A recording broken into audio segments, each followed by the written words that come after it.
शास्त्रामध्ये पुराणामध्ये संत वाङ्मयामध्ये प्रामुख्यानं 3 वर्ग पडतात. एक वर्ग कर्मप्रधान वर्ग आहे, दुसरा भोगप्रधान जीव आहेत आणि तिसरा आहे विचारप्रधान जीव.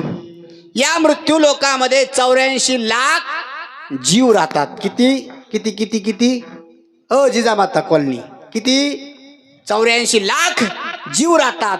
त्यामध्ये 3 प्रकार पडतात. एक वर्ग असा आहे तो कर्मप्रधान आहे, दुसरा वर्ग आहे भोगप्रधान आणि तिसरा वर्ग आहे विचारप्रधान.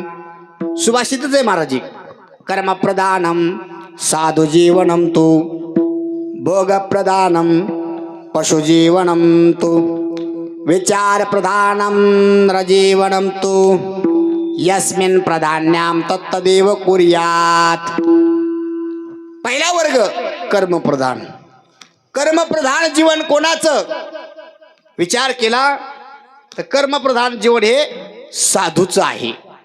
कारण या मृत्यू लोकामध्ये साधूच्या पावलावर पाऊल ठेवून वागणारी तुम्ही आम्ही सर्व समाज आहे.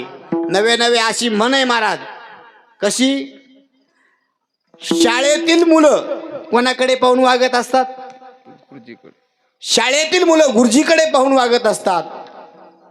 घरातील मुलं आई बापाकडे पाहून वागत असतात.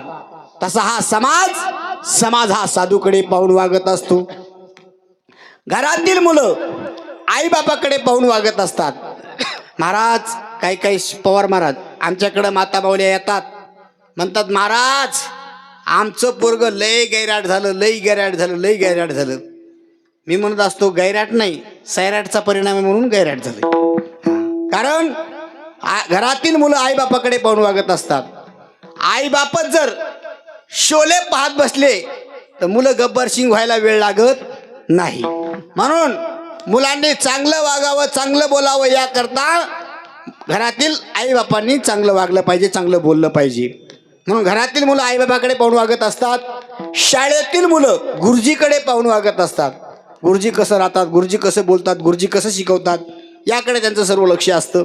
आणि समाज हा साधूकडे पाहून वागत असतो. साधू काय करतो, साधू एकादशी धरतो का, साधू वारीला जातो का, साधू समाधी सोहळ्याला जातात का इकडेच फिरतात, हे सर्व लक्ष कोणावर असतं? साधूकडे पाहून असतं. साधू हुकला की समाज हुकायला वेळ लागत नाही. म्हणून साधूनं कर्म करत राहावं. बरं, साधूनं कुठपर्यंत कर्म करायचं?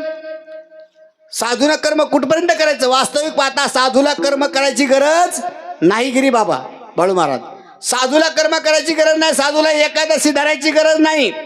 साधूला वारीला जायची गरज नाही. साधूला कोणाच्या साधू संतांच्या पुण्यतिथीला जायची गरज नाही. साधूला सप्ताह करण्याची गरज नाही. पण कशा करता? समाजा करता. साधूनं एकादश सोडली की माणसं एका पायावर आहेत महाराज एकादशी सोडायला. म्हणून साधूनं कर्म करावं. तुम्ही म्हणतात मग महाराज साधूनं कर्म किती दिवस करायचं? याचं उत्तर ज्ञानोबाला देतात. जोवरी अर्जुना तो बोध भेटे ना मना, तोवरी या साधना भजावे लागे. साधून तोपर्यंत कर्म करत राहावं. भजावं म्हणजे कर्म करत राहावं. कुठपर्यंत? बोध प्राप्त होत नाही तोपर्यंत कर्म करत राहावं. म्हणून